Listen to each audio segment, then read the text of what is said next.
ابن جوزی نے لکھا ہے سینکڑوں سال پہلے، آج کے کسی عالم کی بات بتاتا تو لوگ انکار کرتے، سینکڑوں سال، کہتے ہیں بلخ میں قحط پڑ گیا، لوگ ہجرت کر کے سمرقند آ گئے، ایک سیدوں کا خاندان بھی آیا، ایک ایسی خاتون بھی آئی جس کے ساتھ 3 بیٹیاں تھی، بیٹا بھی کوئی نہیں، خاوند فوت ہو گیا، مسجد کے ساتھ مہمان خانے بنے ہوتے تھے، وہاں اس نے بچوں کو ٹھہرایا اور نکلی سمرقند میں کہ کوئی آدمی مل جائے اور اس سے کہوں کہ تھوڑی سی مدد ہو۔ وہ چلتے چلتی ایک سیٹھ کے پاس، رئیس کے پاس پہنچی۔ جن لوگوں کے پاس دولت آتی ہے نا، وہ کئی دفعہ سخت جملے کہنے لگتے ہیں جو اللہ کو پسند نہیں آتے۔ وہ سیٹھ کے پاس گئی تو جا کے کہنے لگی میں غریب ہوں، پریشان ہوں، بلخ میں قحط ہے، سارا زمانہ جانتا ہے، تو میں اس لیے سمرقند آئی ہوں، بیٹیوں کا ساتھ ہے، نہ رہنے کو جگہ ہے، نہ کھانے کو روٹی ہے، نہ پہننے کو کپڑا ہے، مہربانی کر تھوڑی مدد کر۔ کہنے لگا ہو کون؟ تو اس سید زادی نے کان آگے کر کے، ہاں کسی پہ بھی حالات سخت آ سکتے ہیں، اللہ سے ڈرنا چاہیے، کان آگے کر کے نہ کہنے لگی میں سید زادی اور یہاں میرا اپنا کوئی نہیں، مہربانی کر۔ تو وہ سیٹھ صاحب، چودھری صاحب کہنے لگے مجھے کیسے پتا چلے گا تو سید ہے؟ تو سید زادی نے اپنا پلو کھولا اور اپنے آنسو دونوں آنکھوں سے صاف کیے تو کہنے لگی اللہ تیرا بھلا کرے، میں ثابت نہیں کر سکتی کہ میں حضور کا خاندان، میرے پاس کوئی دلیل نہیں، میں نہیں بتا سکتی، چل ٹھیک ہے، چلی گئی۔ کسی نے بتایا کہ یہاں ایک یہودی بھی رہتا ہے، وہ بڑا سخی ہے، یا آتش پرست ہے، یا پارسی ہے کافر غیر، سخی بڑا ہے۔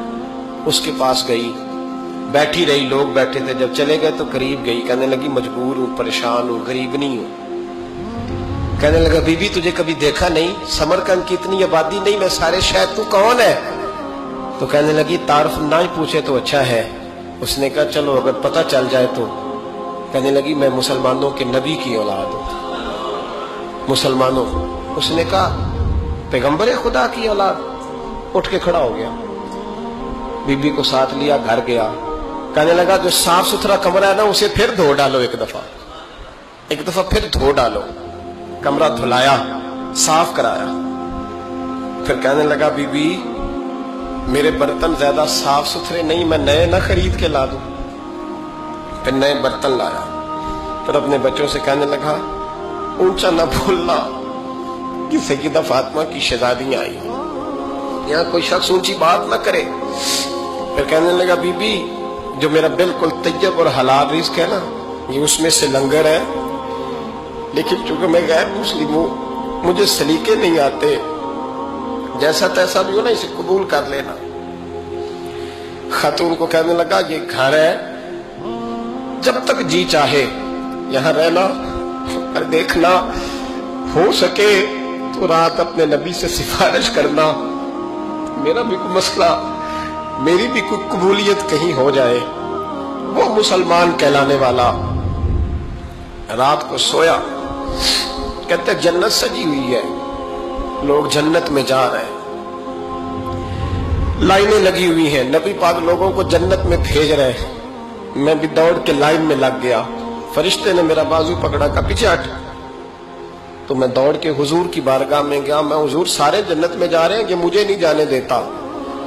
نبی پاک نے فرمایا تو کون ہے؟ کہ یا رسول اللہ میں مسلمان ہوں۔